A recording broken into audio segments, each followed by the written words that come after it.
Mesmo você controlando por todas as outras variáveis, ou seja, você pegasse um indivíduo que é igualzinho, dois indivíduos idênticos, que têm o mesmo dinheiro, que moram no mesmo lugar, que são casados ou não, mesmo estado civil, blá, blá, blá, blá, blá, só o fato de ser mulher, né, se mostra mais relevante. Se ele se mostra relevante, quer dizer que é um fator determinante. Entendendo como as mulheres investem. No Terraço Cast de número 438. Fala pessoal, Caio Augusto, diretamente da noite de 28 de julho de 2024, domingo olímpico, em Ourinhos, para um episódio muito especial do Terraço Cast. Neste, recebemos Raquel de Sá, chefe de economia e head de conteúdo na Rico, do Grupo XP. E, claro, além de tudo isso, ela também é analista do Terraço Cast e também a querida mulher do Tempo Sem Tempo neste mesmo amado podcast. A conversa com ela será sobre uma pesquisa recentemente publicada de autoria dela, que fala sobre o perfil de risco das mulheres quando o assunto são os investimentos. Fala, Raquel! Alô, alô, terraceiros e terraceiras! Aqui quem fala é ela, a mulher do tempo sem tempo. A mulher do tempo sem tempo que anda viajando muito pra esse Brasilzão, gente. Olha, já passei por Belém do Pará recentemente, né? Estive em Balneário Camboriú, estive também em Fortaleza, estive em todos os cantos, né? Parece até que eu tô fazendo aqui uma turnê do Terraço Cast, mas não é isso não, gente. É pro meu outro trabalho, né? Aquele que não é o Terraço Cast, aquele que eu faço só de vez em quando, né? Eu estou aí dando voltas e voltas por esse Brasilzão. Se você quiser, me ligue, eu passo aí na sua casa. Mentira, gente, não faço isso não, tá? A não ser que você mora em um lugar bem diferente que eu não conheço, que eu possa dar aquela corridinha exploratória, né? E a mulher do Tempo Sem Tempo veio aqui pra falar pra vocês que hoje é aquele dia que eu vou abraçar São Pedro. É aquele dia que eu gosto. É aquele dia de sol, mas não de muito calor. É aquele dia que no fim do dia vai estar mais friozinho, só pra estar gostoso pra dormir, e durante o dia vai estar aquele sol delicioso. É aquele dia que a mulher do Tempo Sem Tempo fica ainda mais sem tempo, porque ela resolve fazer todas as coisas ao mesmo tempo. E hoje, gente, eu não vou dar bom dia, né? Nem boa tarde, nem boa noite para as minhas queridas companheiras de podcast. Porque, sim, Caio Augusto, hoje é dia de episódio especial. Episódio um pouquinho diferente, que vem nessa linha de pequenos formatos que vamos testando ao longo do tempo. E se vocês gostarem, nos avisem, porque iremos repetindo a dose. Vamos então ao 438.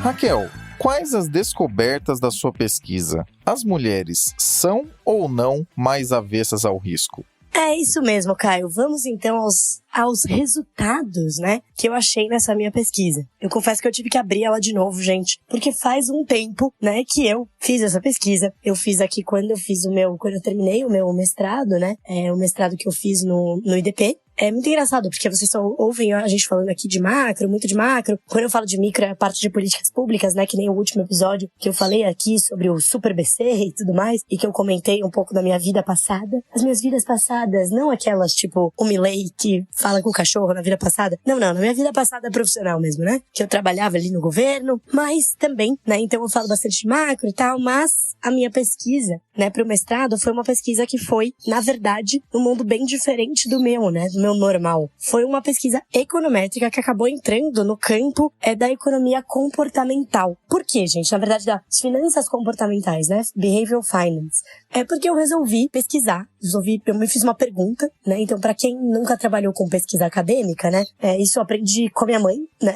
Uma vez, quando eu tava fazendo meu primeiro mestrado, falei o tópico que eu ia falar, falei, vou falar de guerra cambial. E aí, e pra quem quiser, gente, essa tese que eu fiz no outro mestrado está publicada em uma série de 3 artigos lá no Terraço Econômico, que era de guerra cambial. Mas enfim, voltando, saindo parênteses aqui, a minha mãe, ela me falou assim, não, Raquel, quando você faz uma pesquisa, né, uma tese, você tem que se fazer uma pergunta, não é uma dissertação, que nem na graduação, né? Você tem que se fazer uma pergunta e a partir de então você tem que responder essa sua pergunta, né, trazendo alguma coisa, né, no caso de um doutorado, você tem que trazer algo novo pra literatura, no caso do mestrado você tem que, de fato, só responder aquilo. E aí eu falei, bom, na minha tese de guerra cambial, eu fiquei um pouco brava quando ela falou isso, eu falei, imagina, eu vou só escrever, e aí eu falei, não, realmente, eu não posso só dissertar, eu tenho que fazer uma pergunta. E para aquele trabalho, eu fiz uma pergunta ali sobre, né, por que o governo brasileiro usou essa retórica. E agora, falando dessa pesquisa atual, eu resolvi me fazer a pergunta, será que as mulheres são realmente mais avessas ao risco do que os homens nos investimentos? Porque, de fato, na verdade eu comecei com a ideia ali de, vou falar sobre homens e mulheres e tal,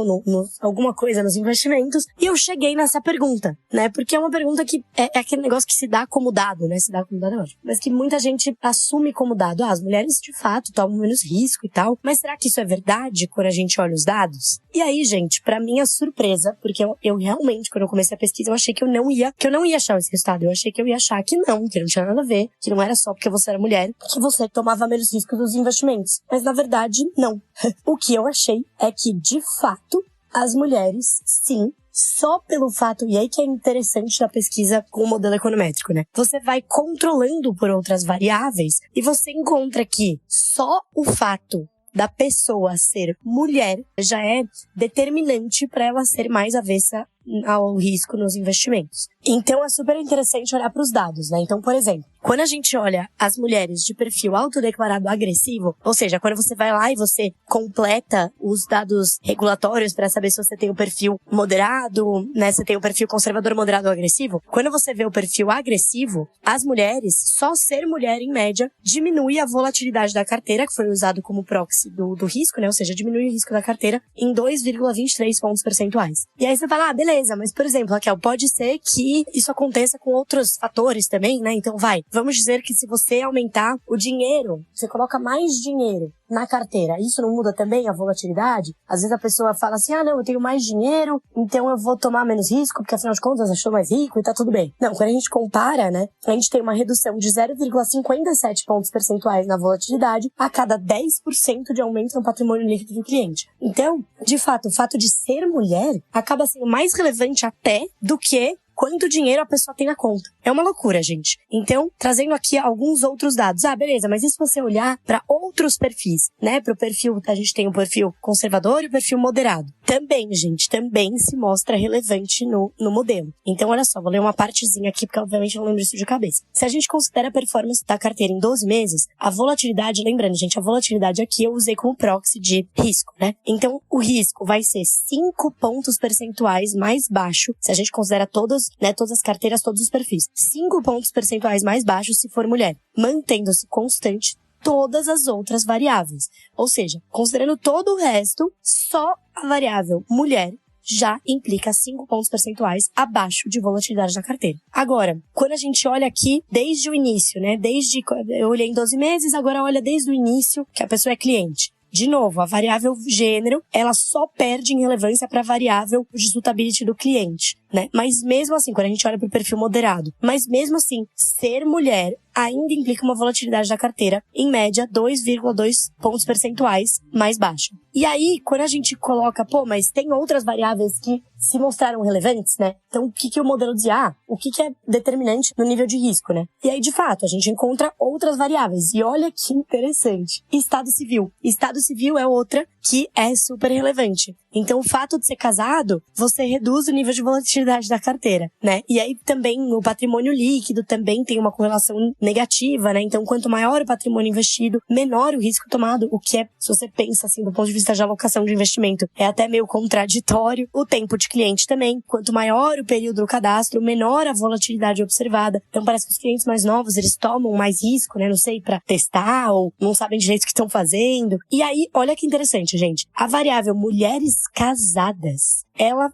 apresentou uma variação estatística relevante, indicando que ser mulher, unido ao estado civil de ser casada, você tem uma volatilidade maior. Então, olha isso. Bom, se ser mulher, você toma menos risco. Mas se você é uma mulher casada, aí pode ser que você tome mais. Muitas vezes, né? E isso, claro, não foi o meu estudo que mostrou isso, olhando olhando a literatura de maneira mais ampla, a gente vê que muito dessa literatura, né, de finanças comportamentais, indicam que muitas vezes as mulheres têm o seu patrimônio gerido pelos seus maridos. Então, muitas vezes, eu não posso dizer isso com certeza, mas é o que indica bastante da literatura, de que pode ser que essa volatilidade seja maior por ela ser casada, justamente porque muitas vezes, o marido acaba tomando conta do dinheiro da mulher. Então, sim, né, de maneira geral, Caio Augusto, o que eu achei na minha pesquisa? As mulheres são mais avessas ao risco nos investimentos? São mais avessas ao risco nos investimentos. Só por ser mulher. Uma coisa interessante a ser relatada é que, sim, existe uma distância entre o momento que uma pesquisa acadêmica é submetida a alguma publicação e o momento em que ela efetivamente é publicada. Lado ruim é que isso pode complicar o timing, mas o bom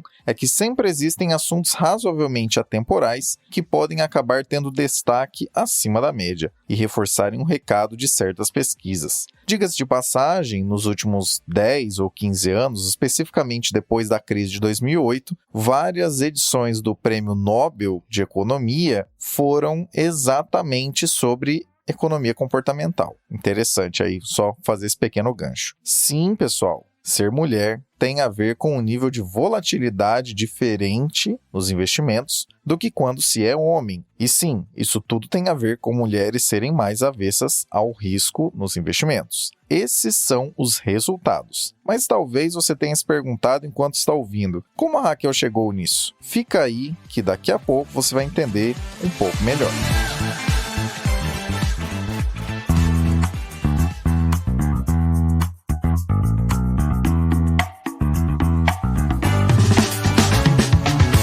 Confira na nossa Linktree todos os meios possíveis de acompanhar o Terraço Econômico. Nossas redes sociais, parcerias ativas, e-books e até mesmo como você pode cadastrar seu e-mail para receber nossa newsletter semanal, a Reflexionários. Então, para resumir a ópera, não deixe de visitar nossa Linktree. Esse link está na descrição desse episódio.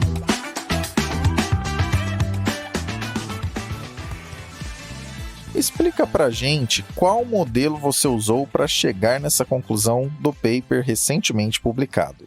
Bom, e aí agora explicando, né, que modelo que eu usei. Eu já contei aqui um pouquinho pra vocês, né, que eu usei a volatilidade como proxy de risco. Então, voltando àquele comecinho, que pergunta aí eu queria responder? As mulheres são mais avessas ao risco do que os homens nos investimentos? E aí, qual que foi é legal, eu fiquei super emocionada que o paper, que a pesquisa foi publicada, né? Porque pra você ter uma pesquisa publicada num jornal acadêmico, né, num journal acadêmico, você precisa trazer alguma coisa nova pro campo, né, pro campo de estudo. Ah, Raquel, mas ninguém tinha escrito isso? Sim, muita gente já tinha escrito isso, mas ninguém tinha usado dados reais de carteiras de investimento. Todo mundo tinha usado muito com base em surveys, né, em pesquisas. Então perguntavam para as mulheres: você toma mais risco, você não toma, né? Preencha esse cadastro. Tem pesquisas que foram feitas com gestoras. Isso é super interessante, né? Isso eu não achei na minha, né, não foi o meu modelo, o meu modelo estatístico, mas fazendo a literatura, né, fazendo a revisão bibliográfica, revisão literária, eu encontrei que, por exemplo, tem pesquisas que mostram que até gestoras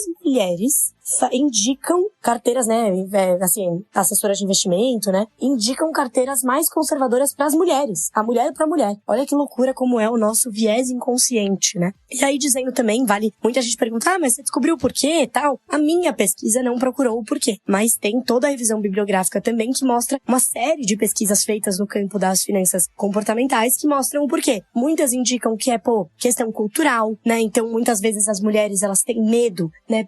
Elas não querem fazer, elas deixam de fazer alguma coisa porque elas não sabem 100%. E os investimentos são uma grande, né, é uma dessas grandes coisas, né? Não sei nada, não sou economista, não tenho MBA, e aí não investe. Sendo que os homens, eles já vão lá e já fazem, né? Tem várias pesquisas que mostram isso. Eles não precisam saber muita coisa, eles simplesmente vão lá e fazem. Isso sempre falando de mulheres em comparação a homens, tá? Tem algumas outras pesquisas que indicam que, as mulheres, elas tomam muito menos riscos também, em tudo, basicamente, incluindo nos investimentos, porque elas têm um senso de responsabilidade maior. Tipo, se eu perder meu dinheiro, eu sou a pessoa que cuido dos meus filhos e tal.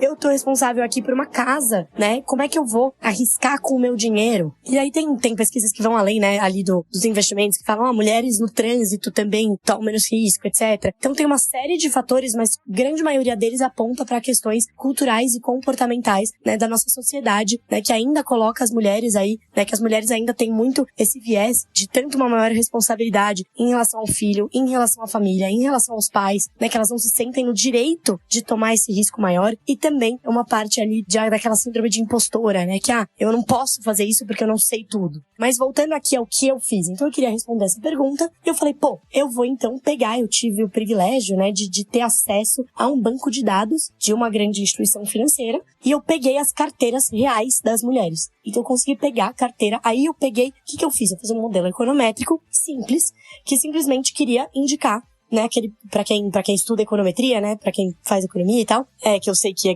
muitos dos nossos ouvintes aqui, você faz um modelo e coloca ali no modelo o que explica a variável volatilidade de uma carteira. Aí o modelo ele vai te dar o peso de cada uma das variáveis. E eu coloquei todas as variáveis do cadastro, variáveis socioeconômicas. Então tinha lá a idade da pessoa, onde ela mora, quanto dinheiro ela tem investido, há quanto tempo ela é cliente, ela é casada, ela não é casada, qual que é o perfil de risco que ela se autodeclarou ali no formulário. E coloquei tudo isso num modelo. E aí, né, que você usando, enfim, ferramentas aí estatísticas, você descobre qual variável tem um peso maior para determinar aquela que você quer explicar, que no caso era a volatilidade. E aí o meu modelo indicou, mesmo você controlando por todas as outras variáveis, ou seja, você pegasse um indivíduo que é igualzinho, dois indivíduos idênticos, que tem o mesmo dinheiro, que tem o mesmo, que moram no mesmo lugar, que são casados ou não, mesmo estado civil, blá, blá, blá, blá, blá, só o fato de ser mulher se mostra mais relevante. Se ele se mostra relevante, quer dizer que é um fator determinante. É assim que funciona o modelo econométrico. E aí foi isso que eu fiz, né? Eu testei. E por que eu usei volatilidade? Porque volatilidade muitas vezes é de fato uma proxy de risco. É claro que eu podia ter usado, mas é risco, né? Modelo de alocação, por que você não usou ali o beta? Por que você não fez o desvio padrão? Usando, né, a covariância dos ativos da carteira? Porque não tinha esse dado. Não tinha esse dado detalhado da carteira. O dado que eu tinha era o que tinha ali no cadastro. Também, claro, no retorno da carteira. Por que eu não usei o retorno? Né? Porque risco não é retorno. Né? A carteira, e inclusive tem pesquisas que indicam que as carteiras de mulheres, de maneira geral, em média, têm até retornos maiores que a dos homens. Pode dizer, é porque elas tomam menos risco? Não sei. Aí também é outra pesquisa. Mas o que eu achei interessante é que, vale dizer, gente, eu não tô dizendo que é melhor tomar mais risco, tá? É simplesmente dizendo que, só porque ser mulher, só porque a pessoa é mulher, ela tem que tomar menos risco? Tem que ser um fator determinante? Então foi essa pergunta, né, que eu me propus a responder na pesquisa. No fim das contas, a grande descoberta da pesquisa feita pela Raquel é que, comparando sob diversos ângulos, as mulheres têm mesmo um nível de aversão ao risco superior do que os homens têm, e, de novo, isso significa que a volatilidade de investimentos feitos por mulheres é menor do que a que se verifica quando são homens investindo. Vale aqui uma reflexão interessante a se pensar. Com todo o contexto descoberto pela pesquisa recentemente publicada, considerando a expansão da presença das mulheres no mercado financeiro, que felizmente vem ocorrendo nas últimas décadas, estariam as carteiras de investimento, as indicadas e também as geridas, com menor volatilidade? E, se sim, seriam as mulheres mais capazes de entregar resultados robustos e sustentáveis ao longo do tempo, e não explosivos em curto prazo, mas não sobrevivendo à passagem do tempo, do que os homens? Tal qual aquela genial propaganda do canal Futura, que dizia que o que move o mundo são as perguntas e não as respostas, torcemos para que essa pesquisa possa servir de base para não apenas responder algumas perguntas que ficaram em aberto nessa, e como também trazer novas perguntas. É fascinante como o mundo em que vivemos, com uma geração absurda de dados, permite que a ciência avance de maneira tão aplicada e empírica assim.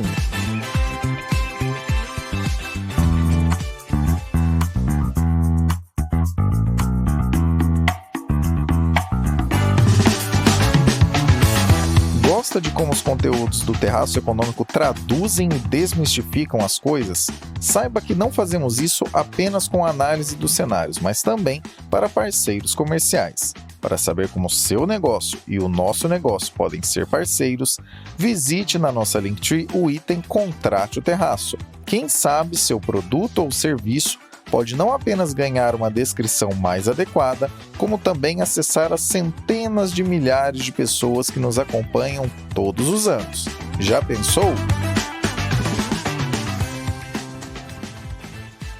Esse estudo é bastante esclarecedor, mas deve ter sido muito complicado de operacionalizar. Cá para nós, quais foram os principais desafios que você enfrentou durante o processo de pesquisa? Olha, de fato, Caio, foi muito louco, assim, porque é o que eu falei, né? Faz 2 anos que eu publiquei, que eu entreguei como trabalho de conclusão do mestrado. E aí, ele acabou sendo publicado agora e eu falei, cara, eu fui olhar, né? Fui ler de novo. E eu li, eu falava, cara, eu não acredito que eu escrevi isso. Tipo, eu falei, meu, eu não parecia que eu tinha escrito, sabe? Eu comecei a ler e falei, cara, nem eu inteiro que eu escrevi aqui. Então, assim, tive muitos desafios. Eu acho que o primeiro foi enfrentar aí o meu demônio da matemática, né? Do modelo econométrico. Eu nunca achei que eu fosse escrever um trabalho com um modelo econométrico que não fosse de macro, né? Que não fosse uma coisa de equilíbrio geral e tal. Então, assim, foi um super desafio pra mim. Eu devo dizer que uma das maneiras que eu superei esse desafio foi, enfim, estudando bastante, mas também tendo amigos, né? Colegas e que acabaram, né? Colegas que acabaram virando grandes amigos e que acabaram também, 2 pessoas que acabaram publicando, né? Foram como coautores aí, fomos todos como coautores na publicação. Um deles é o Alex querido, que eu sei que sempre ouve aqui o nosso Terrascast, que ele me ajudou 100%, né? Se não fosse ele, não teria nem parte, nem metade desse trabalho. Só teria uma ideia, um sonho, uma ideia, né? Que ele me ajudou muito aqui a montar os modelos no R e tal. Eu fazia questão de falar pra ele, não, ó, você me ensina. E aí ele fazia, eu ficava do lado ali. Então, é um trabalho muito em grupo que mostra que unir forças, né, nesses momentos, e saber o que você é bom, saber onde você tem uma vantagem comparativa. No caso, a minha era a ideia, era o acesso aos dados e era a escrita, né? Eu gosto muito de escrever. Então não tinha problema nenhum em escrever, fazer toda a revisão literária e tal, mas a parte do modelo eu precisei bastante de ajuda. Mas foi legal, porque eu acabei superando um desafio e muito medo que eu tinha ali com os números, né? Outro desafio muito grande foi conseguir a base de dados, né? Porque não é simples, né? Eu falei, beleza, consegui autorização ali pra usar a base de dados, né? Só que aí, como que eu ia puxar esses dados? É uma loucura. E eu tive a ajuda também de um outro querido, né? Que na época trabalhava ali comigo. E assim, meu Deus, ele foi um anjo. Então, assim, eu acho que a maior lição que eu aprendi na tese foi mantenha boas relações, que do nada você vai ter, Deus vai enviar pra você alguns anjos na sua vida. Porque também foi um anjo na minha vida aqui que me ajudou a limpar, né? Eu não sabia de nada disso. Eu achei que você pegava ali a base, beleza, saía bonitinho numa planilha de Excel. Mas não, né? Os estatísticos vão saber muito melhor que eu. Eu tive que limpar a base de dados, né? Pra transformar num negócio que era inteligível. Quando me mandaram, era um monte de número misturado, um código, eu não entendi nada. E aí, teve todo o trabalho de limpeza nessa base de dados pra fazer ela fazer sentido. Então, primeiro, toda uma luta pra conseguir. O que você precisa? É a volatilidade, mas quando? Mas como? 12 meses? Sempre? Então, assim, foi um parto pra conseguir essa base de dados. E aí, depois, um segundo parto pra conseguir limpar. E aí, também, a Alex me ajudou bastante a fazer isso no R, né? Se você me perguntar, Raquel, faz tudo de novo? Eu vou sentar e eu vou chorar, porque eu não tenho a mínima ideia. Eu tenho todos os modelos, tudo salvo no meu computador, mas assim, eu não sei fazer de novo, tá? Não sei repetir. Então, acho que assim, esses foram os principais desafios mesmo. Acho que o primeiro desafio é você chegar, se alguém estiver passando por um processo desse, né? O primeiro desafio é você chegar a uma pergunta. Então, escolhe um tema. Pô, eu quero falar de investimentos, diferenças homens e mulheres. Tá bom, tema. Começa a ler sobre o tema. Lê, tudo, né? Muitos escreveram sobre isso. Aí você monta a sua pergunta. A partir da sua pergunta, você já fez metade dos 50% do caminho andado. Então é isso. Então, foi assim que eu fui tentando me organizar, né? Eu fiz a pergunta, aí a revisão bibliográfica, pra entender o que já tinham escrito sobre isso, e aí você já vai escrevendo, né? O que tá sendo dito sobre o assunto, e aí o modelo, e aí pronto. Depois de rodado, aí é só partir pro abraço e escrever aí os resultados. E pra enviar pra publicação é uma coisa bem chatinha também, mas daí foi contribuição maravilhosa aqui do Matias, que foi o segundo coautor, que fez todo o corre, né? Ele e o Alex também fizeram todo o corre. Eu confesso que não fiz absolutamente mais nada depois daí, que eu já não aguentava mais olhar pra esse trabalho. Mas eu fico muito feliz que tive aí esse resultado, um paper publicado. Fico muito, muito, muito orgulhosa, né? De novo, aquela coisa de não acredito que isso aconteceu. Ainda não acredito que foi eu que escrevi, mas muito legal. Não seríamos o Terraço Cast se não falássemos também de alguns bastidores, o famoso momento gente como a gente. Os desafios de toda a pesquisa acabam se tornando ensinamentos para o longo do tempo. Não necessariamente porque isso significa que você irá utilizar aquelas ferramentas desafiadoras, mas porque seu modo de pensar e resolver problemas será ampliado. Fica-se mais resiliente quando se desafia a mente. Até rimou, juro que não foi intencional. E que momento bacana demais a Raquel nos lembrando como as coisas vão virando realidade quando vamos ativando nossas conexões. Alex e Matias, no caso, foram anjos da guarda que ajudaram bastante. Reforço aqui o abraço a ambos. Mas pensa em quantos Alex, ou seriam Alexes, enfim, e Matias, aí já tá no plural, vamos dessa maneira, Quantos Alex e Matias a gente encontra na vida? Sejamos sempre gratos e gentis, porque o mundo nos devolve com belos presentes ao longo da vida. E sobre essa dica dada ao final a respeito de como tornar uma ideia em realidade de pesquisa, torcemos para que alguém que esteja ouvindo esse episódio agora possa ter um clique mental de correr atrás disso. Se acontecer, por favor, não deixem de nos contar. Vamos nos despedindo dela, que trouxe esse assunto tão interessante e agora até academicamente publicado, que, se bobear, vai chegar aos ouvidos de quem poderia pensar em plataformas e estratégias específicas para mulheres no mundo dos investimentos. Obrigado, Raquel! E, enfim, muito obrigada por dar esse espaço aqui, Caio. Adorei. Espero que os nossos ouvintes do Terrascast tenham gostado desse episódio especial. E é isso, gente. A gente se fala e se ouve na semana que vem. Não vou nem falar portas abertas para futuras participações, porque de fato vocês já sabem que a Raquel, felizmente, está sempre aqui conosco. Próximo episódio da equipe, inclusive, estará conosco também. Gostou desse formato de discutir sobre pesquisa acadêmica e o contato com a realidade? Conta pra gente em qualquer uma das nossas redes sociais, para sabermos se devemos repetir a dose. Você que sempre nos acompanha, que tal trazer mais gente para ouvir e também acompanhar o TerraçoCast? Não deixe de enviar esse episódio para alguém que também queira ficar por dentro das discussões relevantes a nível doméstico e internacional. Abraços pelas ondas sonoras. Continuamos a prosa no próximo episódio.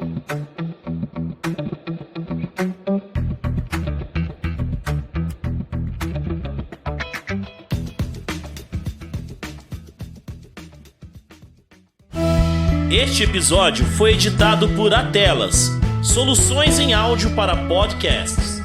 Encontre a Atelas nas redes sociais. É só buscar por @AtelasEdição.